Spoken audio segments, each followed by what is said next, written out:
Masih entertainer అది కూడా. So I'm looking forward for that. Hi Satya garu, నేను వెంకట్ ఎన్టీవీ అండి. నమస్తే సార్. మీ సినిమాను అంటే మంచి టాక్ వచ్చింది, కానీ రివ్యూస్ వల్ల పోయింది అనుకుంటున్నారా మీరు? ఈ సినిమా ఏమన్నా నేను పోయింది అనుకోవట్లేదండి, సినిమా పోయింది అనుకోవట్లా. వాట్ ఎవర్ మాకు ఇంకొంచెం ఎక్కువ సక్సెస్, కమర్షియల్ సక్సెస్ రావాల్సింది ఆగింది అనుకుంటున్నాను అంతే.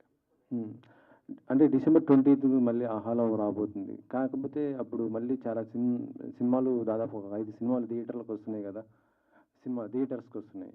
సో ఎలా ఉంటుంది అనుకుంటున్నారు అది? అది ఆయన చెప్తే బెటర్ ఏమో. దేని ఆడియన్స్ దానికి ఉంటారండి. ఓటీటీ ఆడియన్స్ ఓటీటీకి ఉంటారు, థియేట్రికల్ ఆడియన్స్ దానికి ఉంటారు. అసలు కంపారిజనే లేదు. అంటే సినిమా బాగుంటే చూస్తున్నారు సోషల్ మీడియాలో కూడా, లేకపోతే దాన్ని కూడా చూడని పరిస్థితి ఉంది. I deny. ఇప్పుడు ఎగ్జిస్టింగ్ సబ్స్క్రైబర్స్ ఉన్నారు.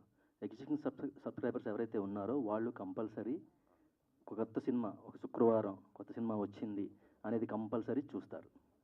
ఓకే. నేను ఇవాళ నాకు నచ్చిన సినిమా, ఒక సినిమా ఏదన్నా వస్తుంది అనుకుంటే కనుక ఓటీటీలో, దానికి సబ్స్క్రైబ్ చేయాలంటే ఆ రోజు నా దగ్గర 199, 299 నా దగ్గర ఉంటే కనుక ఆ సినిమా చూస్తాను. లేకపోతే 4 రోజులు ఆగి సబ్స్క్రైబ్ చేసుకుని చూస్తాను.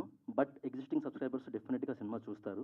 కొత్త సబ్స్క్రైబర్స్ని మీరు టెంప్ట్ చేయాలి అంటే కనుక మీరు ఏమేమి జిమ్మిక్లు